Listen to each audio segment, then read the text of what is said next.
Hi everyone. So the following interview, it was almost like a sit down chat about spirituality. Now, I've been down this path for many years, and I think existentially everyone has. It's just different ways of going about getting to an end means. Now, that end means doesn't necessarily always have to be as a collective. That end means can be personally for your own soul, blah, blah, blah, blah, blah.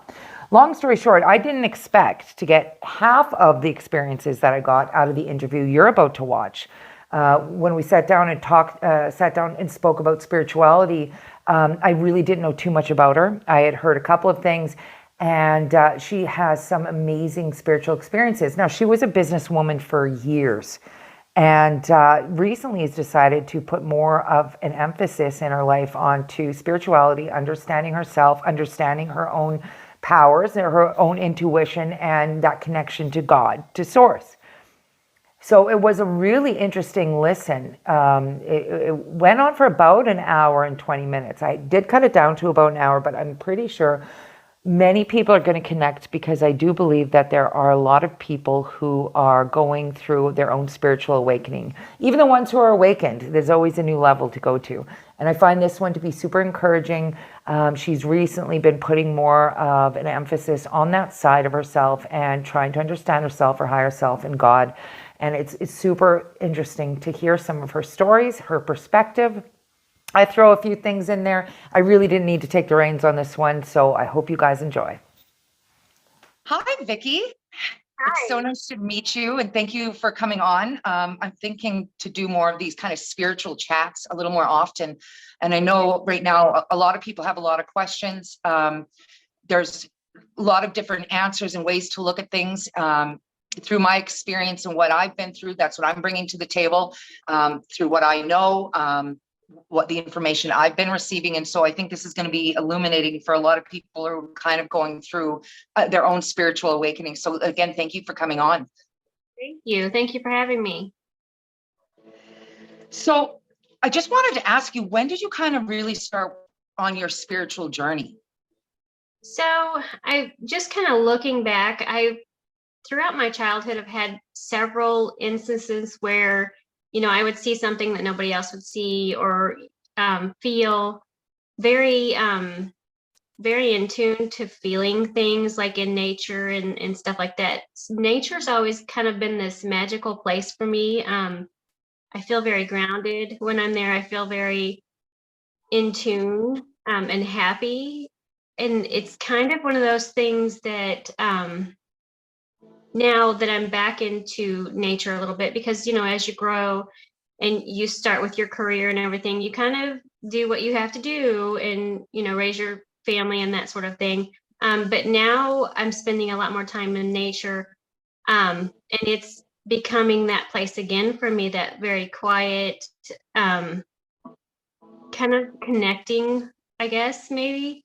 But in the probably 5 or 6 years old or so, I remember some dreams that I had, and I've had that dream throughout my life, and I've kind of it's kind of a strange dream where I almost wonder if it was a dream or if it was a memory from a past life. I don't know. So that's kind of where, that's where I'm at with you, just trying to figure all of this out.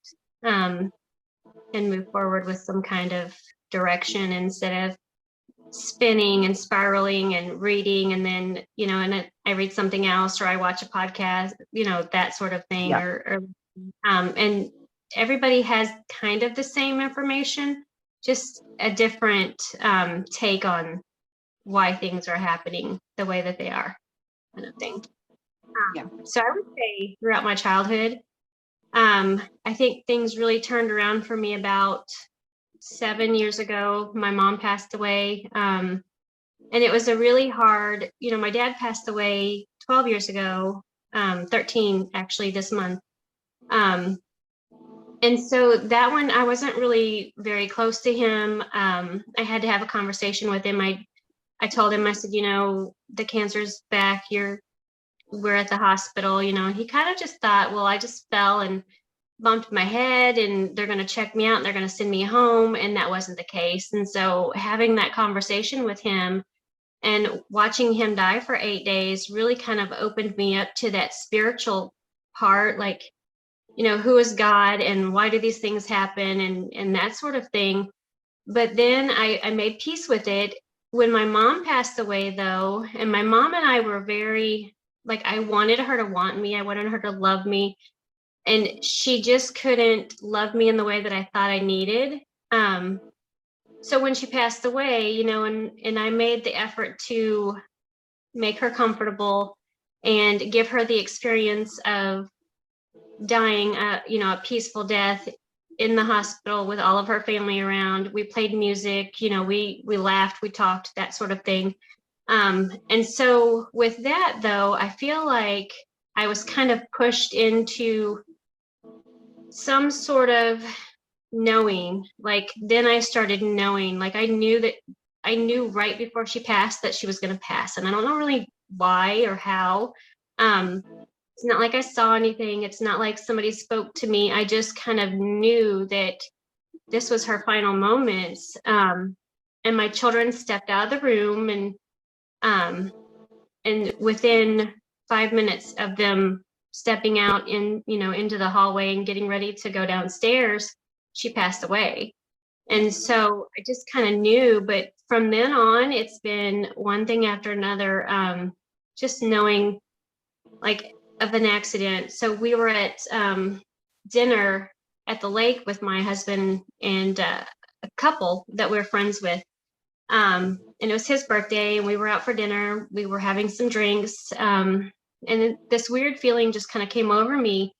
And I said, I really think we need to go home. And my husband was like, it'll be fine, kind of thing. And he kind of just tried to talk me out of it.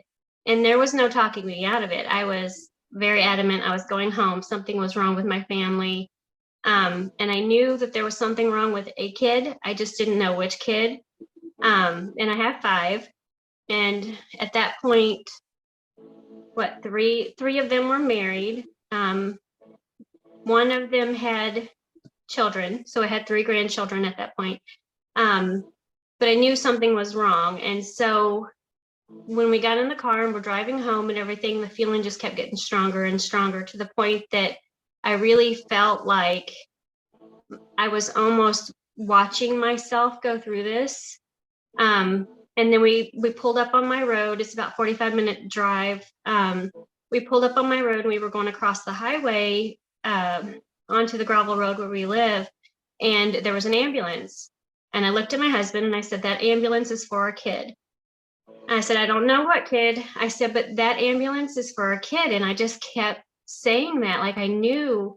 And then at that point, I really felt like my friend she was hugging me and she was like, no, it's okay. You're just overreacting and whatever else. And we topped the hill and there was a car in the ditch and it was upside down.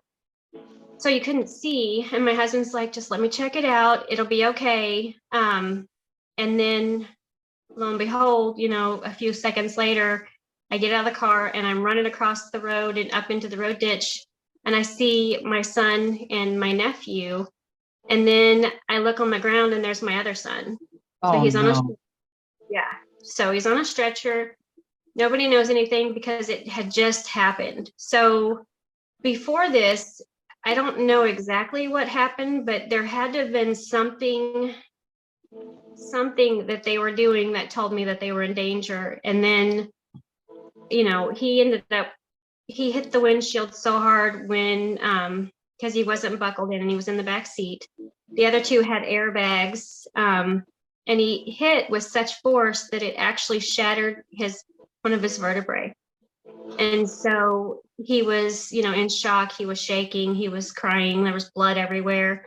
And then they took him to the hospital. They took him immediately into emergency surgery, and told us that he might not walk again. He's living, but he might not walk again, kind of thing. And so a few days later, of course, they're trying to get him up out of bed and that sort of thing. But it's just one of those things, like I know that something's happening, I've had dreams where, my dad and my cousin come, they're both deceased, and they came to me in this dream with somebody else that I didn't know. And they're all three standing there. And they're all three, just kind of statuesque looking. And I knew that something was going to happen. I just didn't know what. And the next day, my aunt called me. My cousin had been in a plane crash. And so, and he died. And then the day after that, my husband's cousin committed suicide. So I saw his brother and my two. It was kind of a combined situation. I don't know why they came in like that, but they did. And I told my husband about it. I said, I don't know who that third guy was, but it was somebody else, maybe ushering his cousin, kind of thing. And that's kind of the from it. And so yeah, there's been a lot of that kind of stuff. And just knowing, like, my husband's sister was pregnant, and she lived across the valley from us on the same property. And I said, you need to call your sister. I said, something's going on with her. You need to call your sister. And I wasn't particularly close to her.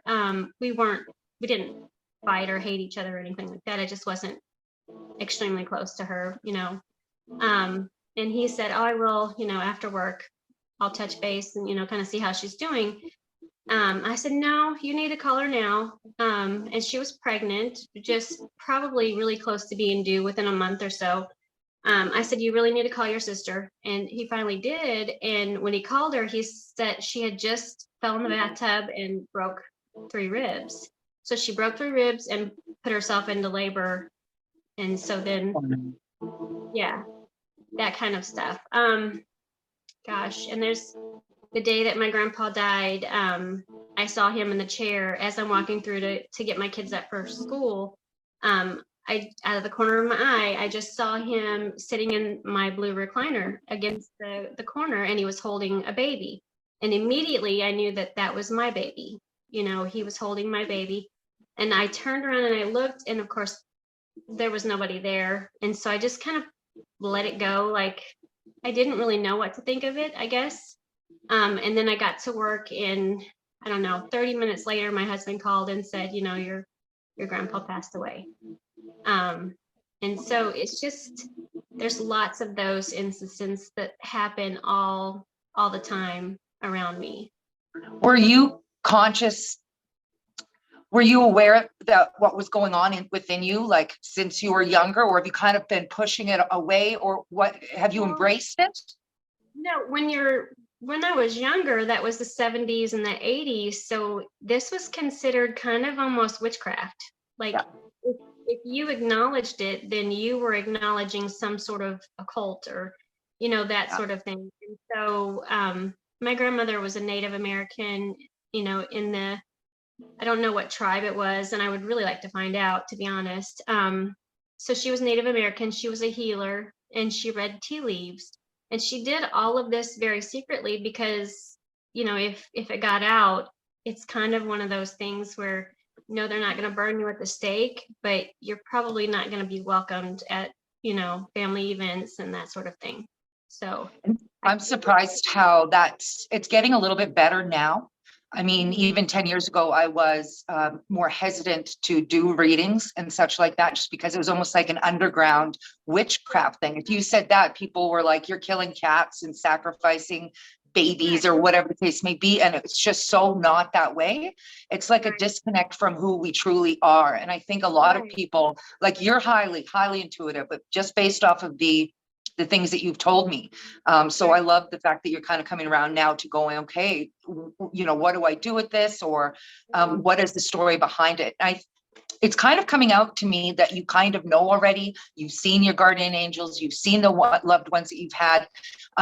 When I have a client, sometimes loved ones come through, but also sometimes there's these other presences. It's almost like maybe past life friends, you made a soul contract to come down here to learn certain lessons, and it's very, very harsh.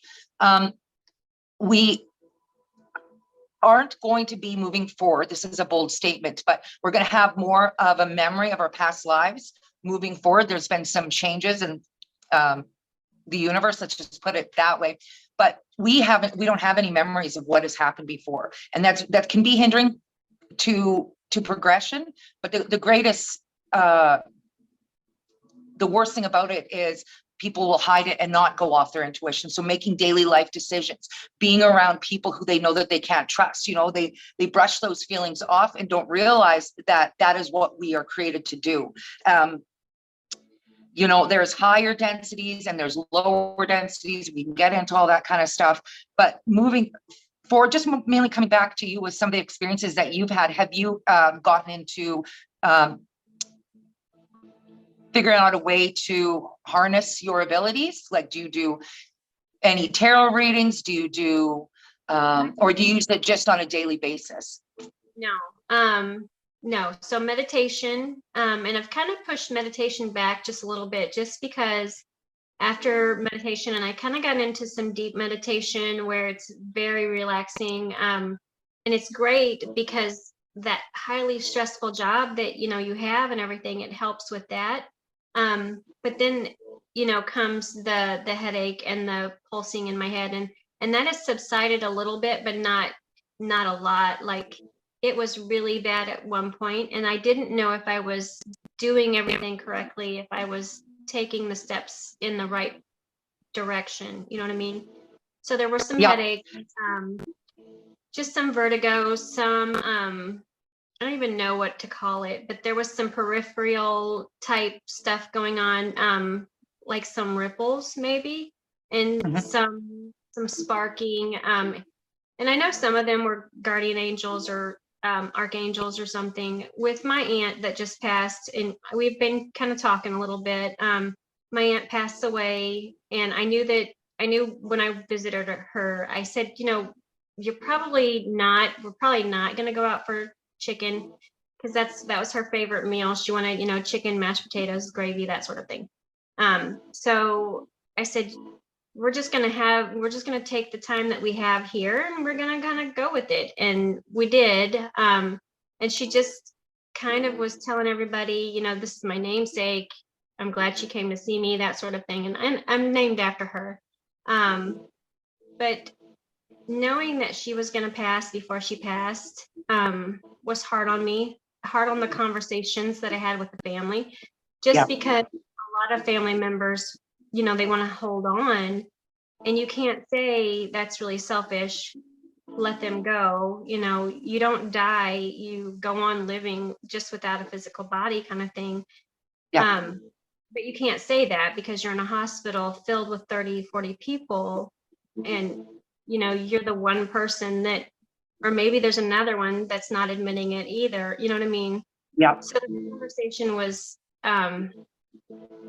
with Charles, with my cousin. I said, I really don't think she's coming out of this. I really think that there's some other steps. What's your plan, kind of thing. And he knew it too. He said, it was only a matter of time. We've kind of been back and forth with this. She's been in the hospital. She's in the hospital for 3 weeks. She's in the hospital for 2 weeks. The next time she's there for, a month, whatever.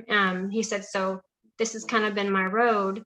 And he said, I know, the plans are already made, but he'd already made arrangements and that sort of thing. But at that point, I started praying to the archangels to see her across safely, and when I did that, I don't know exactly which angel it was, but there was a blue and purple orb that came across my vision, and it kind of stopped for a minute, and I acknowledged. I was like, hello, I didn't know a name to put with it, but I did acknowledge. And then within, 24 hours, she was gone. So, and that's the thing. I mean, I just don't know quite how to harness it. I think you're doing it in the right way. And I'm going to take a step back to when you're meditating to comprehend the depths of where you're going in that instance. To come back can be very kind of painful on your physical body, and you can have these other symptoms. Sometimes when you open yourself up so much as well, you're getting all of these different energies all at once. So you're obviously powerful. I'm not worried that you're doing it wrong, but in the process of doing it, also implement protecting yourself, and you obviously have a few different things. You see things, you hear things. So those are called different things. You know about that, like clair audio, et cetera, et cetera. You can, but I think it's so cool that you actually saw the orb, which was purple and blue, right? You were saying, so that's like 8th density stuff. And that's like, that's incredible because that's quite high up there. And that is exactly where an angel would come from. So I just find it so cool that you actually got to see that, because some people just don't have that gift. They have other gifts, right? So I think the first step is, it's amazing that you're aware of these things, and then now you can start doing, like you said, you're on this spiritual journey to understanding yourself better and understanding and harnessing what you do better. But see, I understand too about when you know something's going to happen that's not great, like someone is going to pass. That can be such a, I have that quite a few times a month, where not month, I would say every couple of months, a handful, maybe a couple people come through, and I know that they aren't going to stay with us period of time. But it also gives you the opportunity, being the person you are, to also like speak with that person in a way to which you can help elevate any stress of knowing, you know, they're going to die. And if they don't understand or believe in life after death, you can just speak with them and help them work through some of the things that they still have angst about, or guilt about, or sadness about. Were you able to talk with your Aunt Vicky in any way to help alleviate worry that she had? Or did you just keep? Yeah. So, you know, and we kind of just did it. I spent a little bit of time with her as she was passing. There was nobody else there, kind of thing. But yeah, just holding her hand. I think that was the biggest thing, is just holding her hand. And it was almost kind of one of those things. Your hand almost, at one point, as I'm talking to her and everything, and I'm praying and that sort of thing, I could feel the bottoms of my feet vibrate, and I could feel my hand vibrate. And so I don't know what that was, but it was, you know, and I just kind of go with the flow. There's several things that should have freaked me out in this house. My house was built in the 1890. It has seen a lot of things. We own 80 acres, and it's kind of one of those things where it was very, I think it was populated with indigenous Native American people. We've found, you know, spearheads, we found arrowheads. At one time, there was almost a translucent type teepee in the woods across we built a dam, and it was behind the dam, and then it just disappeared. Like it was there, and then it just disappeared. So these are things that, you know, if I told somebody else, they would be like, yeah, you probably ought to get checked out, kind of thing. But to me, it's almost magical, because I get to see these things, and it doesn't scare me anymore. When I was a kid and there would be things that would appear or whatever and then just disappear, it would scare me. And now it doesn't. So, and like you were talking about with my mom and with my dad, and just having those conversations, you know, the I forgive yous and the I love yous. And I think the crossroad for me with my mom passing away is, she didn't love me the way I thought she needed to love me, but she loved me to the best of her ability. Like, her full capacity to love was exactly what I was getting. And so with that, I think it healed me as much as it helped her. I'm going to stop you for 1 second. You're kind of talking in this case about, and there's always a big question mark around it, including for myself in my journey of discovering what my understanding of the universe is. Right. So she wasn't speaking with you, and a lot of people go, why are these bad things happening if we made contracts to come down here? Or why does the same karmic thing keep happening over and over and over again? Was that something that you were kind of feeling with your mom? Like, why don't we have this relationship? Why wasn't she working on that more? Like, yeah. She did kind of at the end, but at that point it's too late. You know, there's not much that you can do besides say you're sorry. She was pretty weak. realizing that maybe she hadn't done what she was sent here to do. Because she was pretty in tune. I think she shut it off because it wasn't something that you were supposed to feel. It wasn't something that you were supposed to talk about. If you did talk about it, you were thought of, to be a witch or whatever. Yeah. So I think she knew that she was dying and she was trying to make peace with everything, with everybody. And since then, I've had visitation dreams. She's come to me, and it's not like words are ever spoken. We don't talk. I just know, like, through the dream, she's, said that she's made a fool of herself and that she's sorry and that she's proud and that sort of thing, and then and I know this sounds weird. We are better now that she has gone than we were before. And just because I think there's been a lot of healing that has taken place on both sides. Yeah. So, and that to me, I mean, death is the loss of a physical being, not the spiritual being. And so I know that they're around, like with my dad. I knew that he was around until the day that my cousin passed away in that plane crash. And I knew when he left me, I felt his presence leave. Like, then I was sad because I felt like I had just lost him again, and it wasn't like I spent every day talking to him. I just knew that he was there, kind of just hanging around, just there. So Have you ever read NDE books, near-death experience books? no, I haven't. I've had kind of my own near-death experience, and so I kind of remember some of that stuff that was happening, kind of all in slow motion. Everything happens really almost like a shutter of a camera kind of thing, and then I don't know if it's a process thing or if your brain slows you down or if that's how your memory works when it's traumatic or what, but I've had my own. I haven't gotten into any of those books just because I wanted to focus on one thing at a time, kind of, and not be so spread out. I want to make sure that I'm getting what I should get out of this and then move to the next thing. And that's why I haven't explored tarot or the bones, the pebbles, any of that stuff. I haven't gotten into any of that just because I'm not 100% sure of where I'm at right now. And I don't want to open a proverbial can of worms, if that makes sense. Well, too, it doesn't sound like you need to at this time. Like, you have some questions.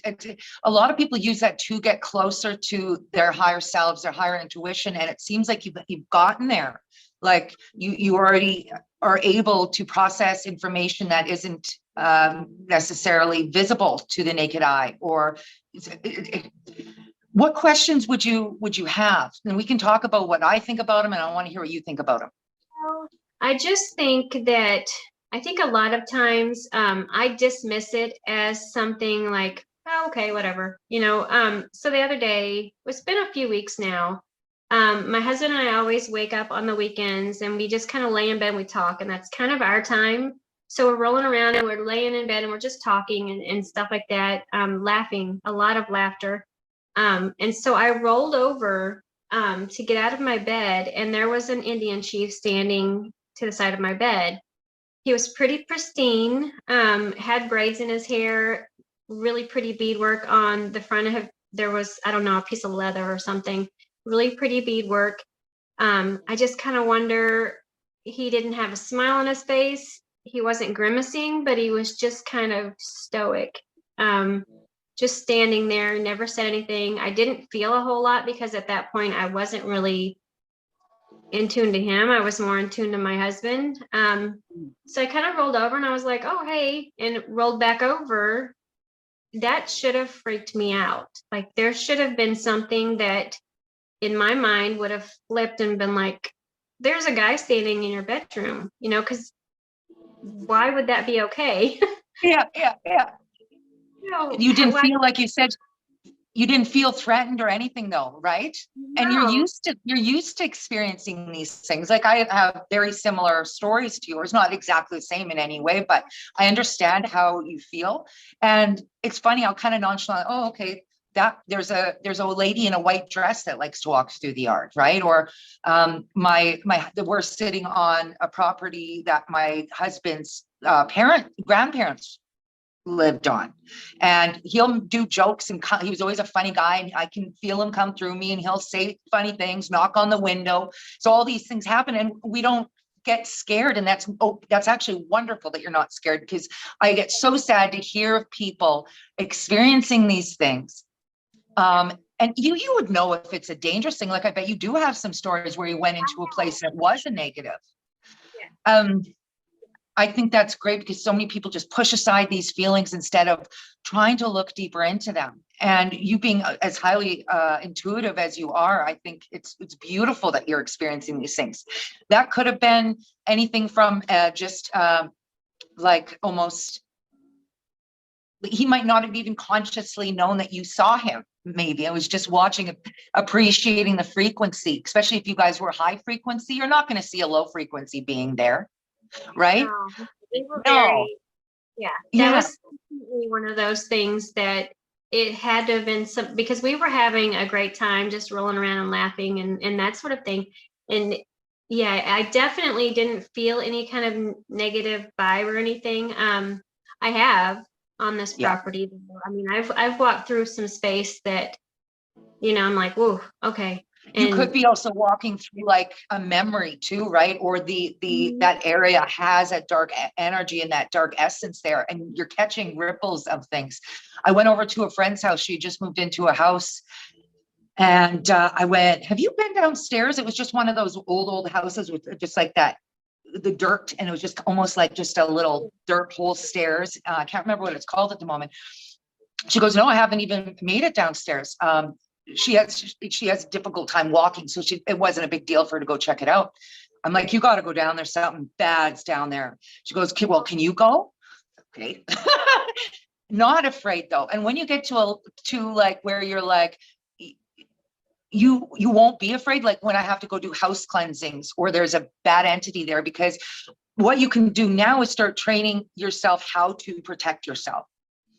And light will always be dark. So if you're going into these instances, now it's not always easy, because when you had that intuition, because you have that connection and you knew your family was hurt and someone was hurt, good on you for sticking it through and making sure that you went there and trusting your gut, you know, that solar plexus energy. But when you're entering into these situations, you can also go, okay, even if I'm not there, start casting that energetic white light, that protective mode as much as possible. And the same thing with dark stuff, just shield yourself. And once you know how to, I think that's something that a lot of people don't put a lot of stock into. They're like, I'll cleanse later. And then they end up getting a buildup of negative energy. They end up exposing themselves and not closing off that. It's a real thing to really close off your energetic self's energy and shield up. And people end up getting sick when they're around other people, and not just physically sick, but maybe headaches. You're experiencing what other people are experiencing, or you walk into a room and a couple's been arguing and you can feel it. And then you end up feeling angry and you're like, oh no, that's not my energy. Whoops. And I've done that, you know, and then I'm like, why am I picking a fight with my husband? You know, and so then you kind of just pick through it and you're like, oh, I picked up on their energy. I brought it with me. So why wouldn't I be fighting with them? So I think the one thing the question that I do have is the dream from my childhood. This dream has happened time and time again, and I don't know if it's like a blip from a past life. So it was, I could feel the fire on my face. I was young, and this other child, dark-haired child, I believe we were both of Native American descent, because we were in a kind of a teepee type situation, but they weren't exactly teepees. I don't know exactly how to explain it. But there was a lot of fire. There were horses. There were, you know, they were running kind of through, you know, through everything. There were gunshots, that sort of thing. So I don't know if it was a memory or if it's something that I've manifested from some movie or whatever. How old are you? So when I first had this dream, I was 5 or 6. The thing is, though, I met my cousin, best friend, we were both working at a place. We didn't realize that we were kin. I didn't grow up with my mom and dad, so I didn't really know his side of the family. So I moved back into the area. I got married. I ran into her, and we didn't realize we were kin until we attended the same funeral. So then we went out for drinks, and we were kind of just hanging out, and she was like, I really feel connected to you.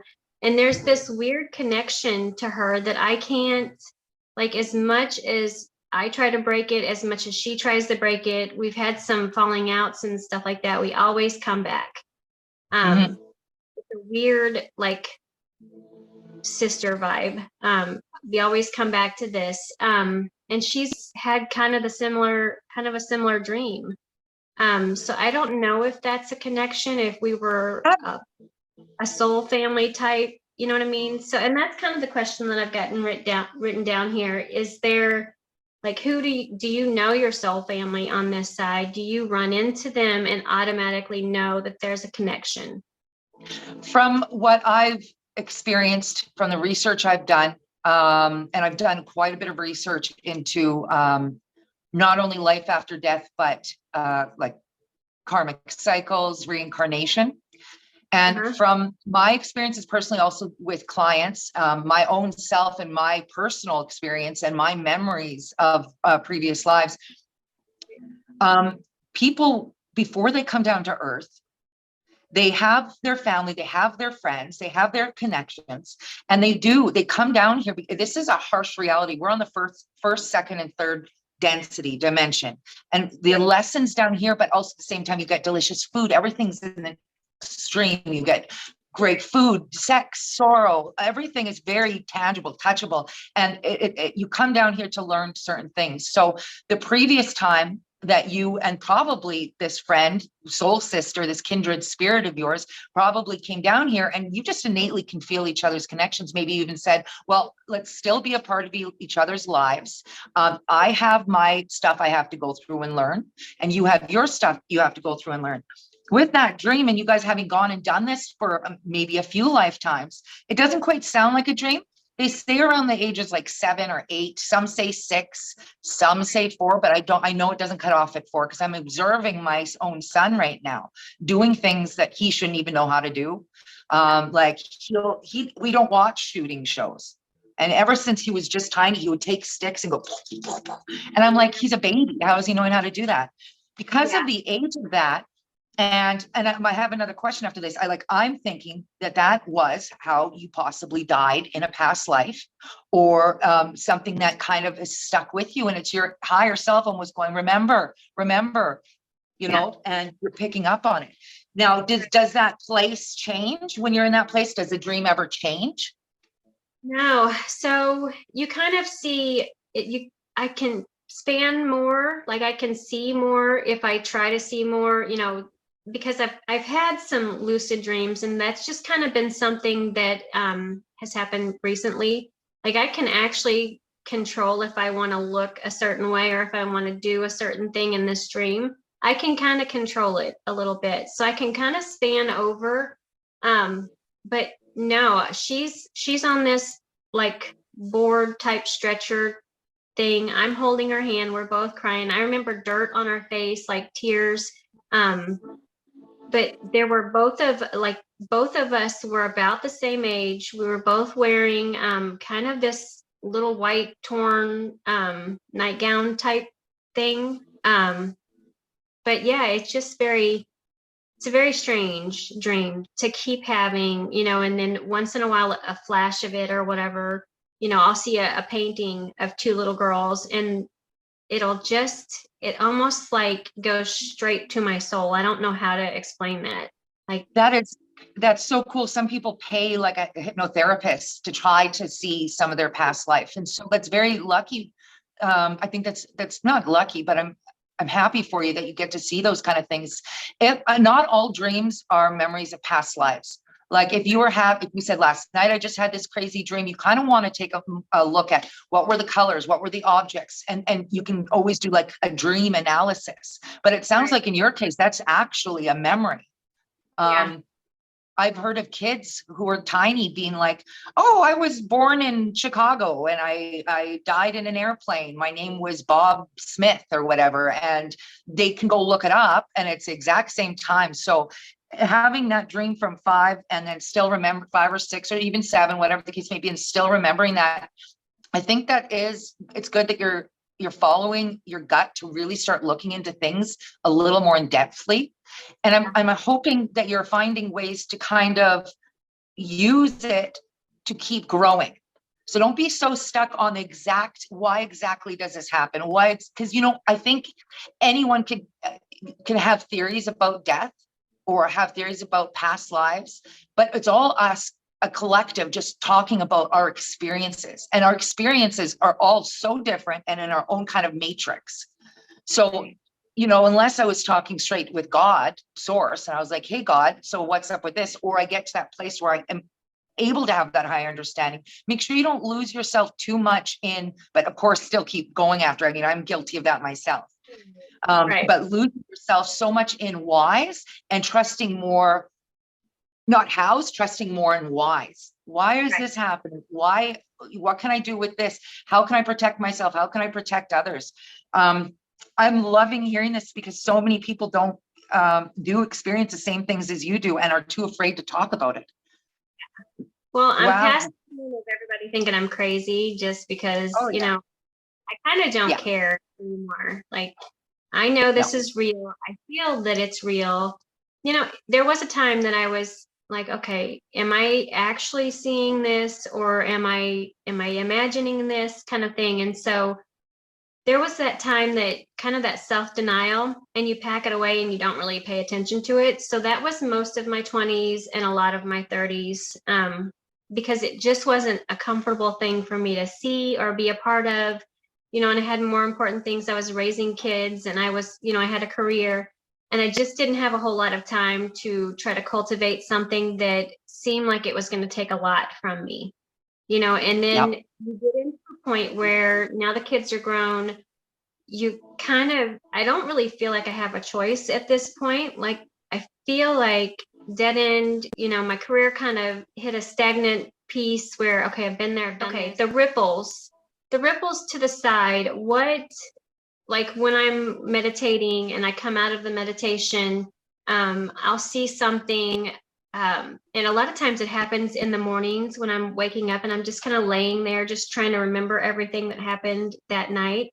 Because I've learned that if I just lay there for about 30 minutes, everything that happened that night kind of starts slowly coming back to me, which is weird because there's a lot of geometric shapes and stuff like that. So my eyes are open. I know where I'm at. I'm very conscious of like what's going around, on around me. The sun is shining through my bedroom window.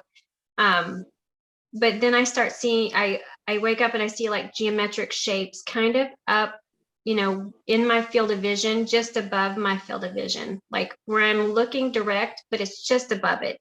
So Do you know the sound, those sound experiments where they have the speaker and then they have the sound on there and they start pumping a frequency and it starts going into geometrical shapes and patterns? Well, it's the same thing. Oh, okay. So I'll try to find one after and I'll send it to you. But they have a speaker and they put sand on top of it, and then they emanate a certain frequency, and the sand starts taking shape of different, very detailed geometric shapes. And each of these frequencies do something different and create something different, kind of like a snowflake.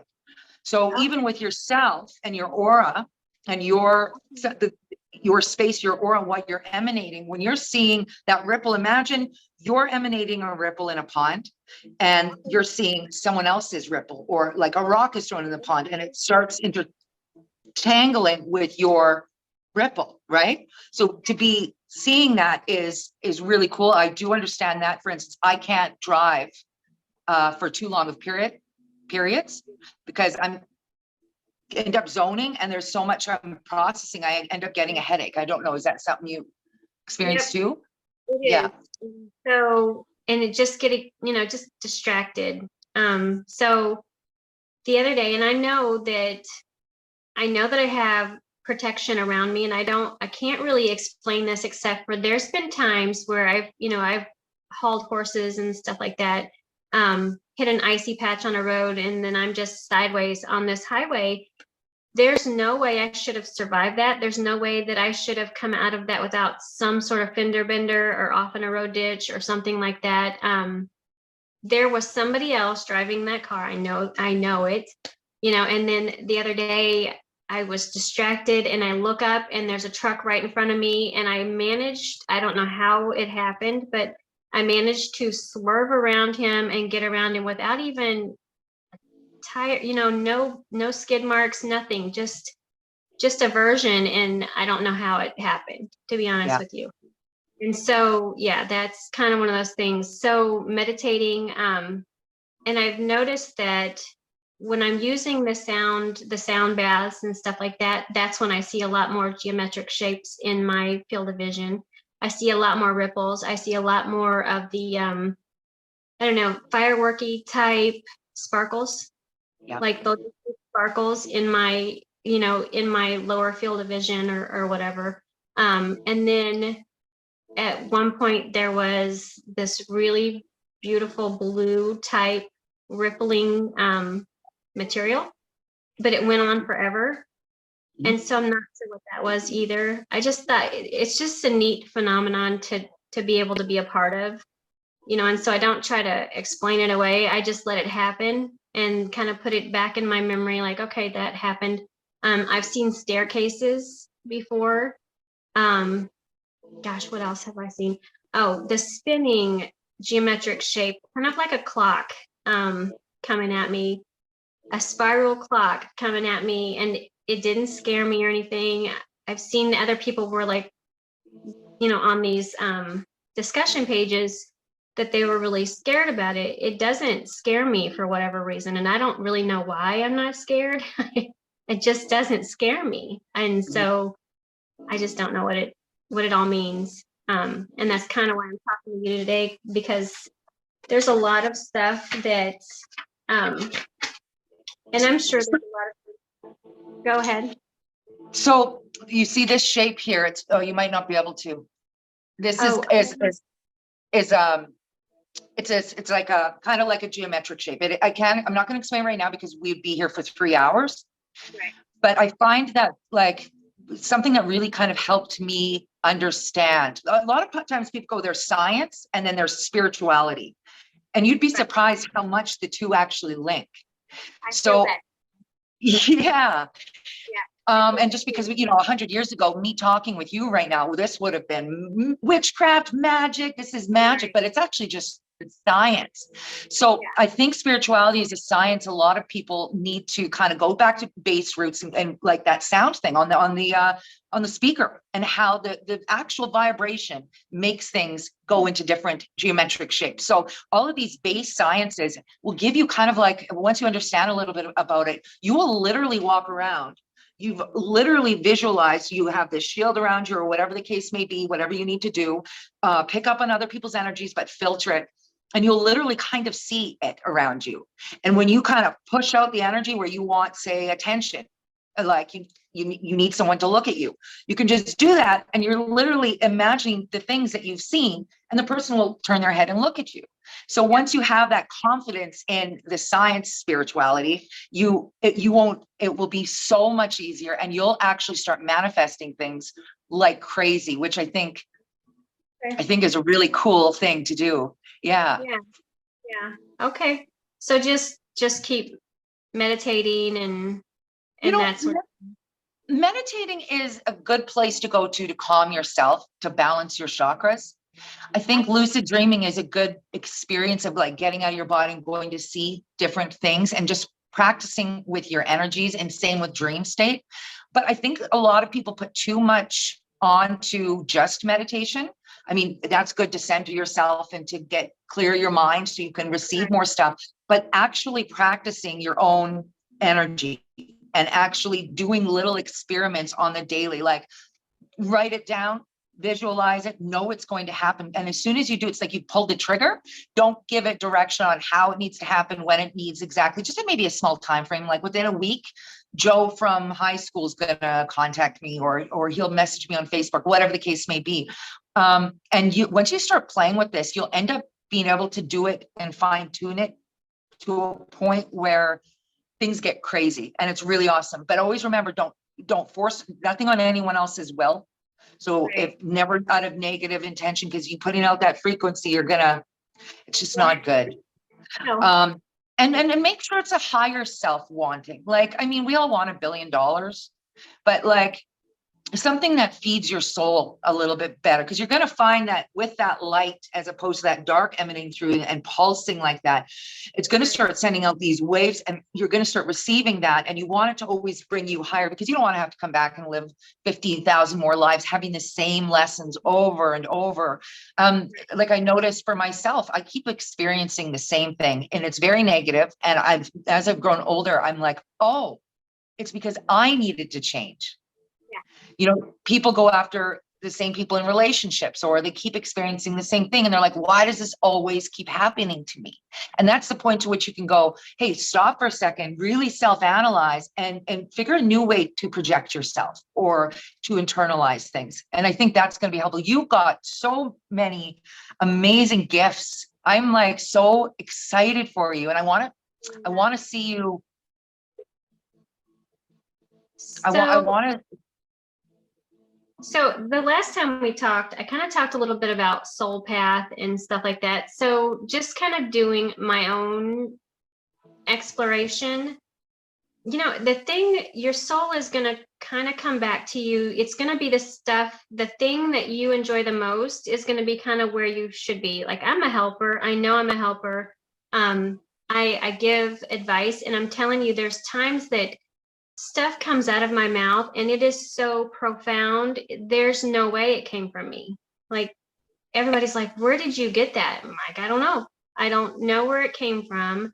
I know it's why can't I take my own advice? Because I didn't realize that, it was my advice. And it's kind of strange to say that I know that, but it's just kind of one of those things where I know that I've built people up to go to the next level of their career or whatever. And I feel like that's kind of my soul path. Like, I know that that's the happiest I've ever been, is to build those people up and to push them forward. And maybe it wasn't the most popular thing, like the conversations that I had to have in order for them to wake up, and, I'm able to then move them to the next level. But I know that it helped them. I know I'm seeing them now. They're, at their next level. They're going for another promotion or whatever. And so I think our soul path is whatever we have within ourselves that makes us happy. Like, our happiest self is our soul path. And that's kind of where I'm at right now. If I'm wrong, please tell me, but that's kind of where I agree with you 100 million %. You're basically saying to people who aren't quite sure which direction to go, to really follow that Right. higher creative, that thing that they know that they're really good at, and it's always going to lead you in the right direction. And you said it way better than I did, but I think for anyone who's listening to this, that's going to really help them to really sit back and go, what am I really good at? What do I get the most pleasure out of? And if you don't know, explore some stuff. That's kind of where I was at when I took the job. Some of the things that have come out of my mouth were so profound and right on that there was no way I could have come up with that. It's like a collective knowledge pool that you were pulling from, right? I think so. I mean, I really do think so. And I would love to give myself that kind of credit, but I know it wasn't. It wasn't me. And I know that, sometimes there's just protectors around us that we can't see. And I would like to be able to talk to my spirit guides and stuff like that.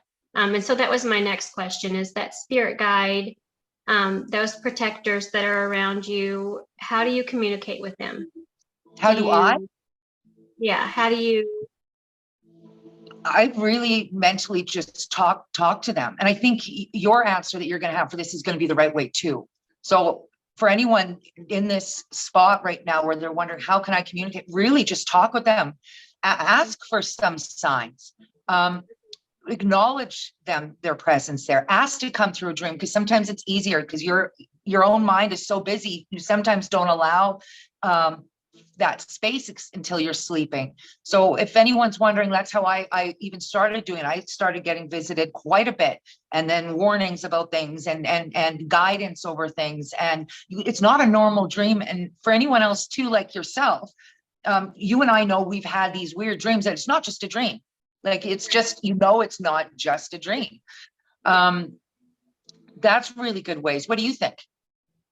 So I've just kind of, and over the last couple of weeks, I've really kind of just been, I set a time aside, after my bath, because it seems like after your bath, you're a lot more receptive to certain things and certain energies.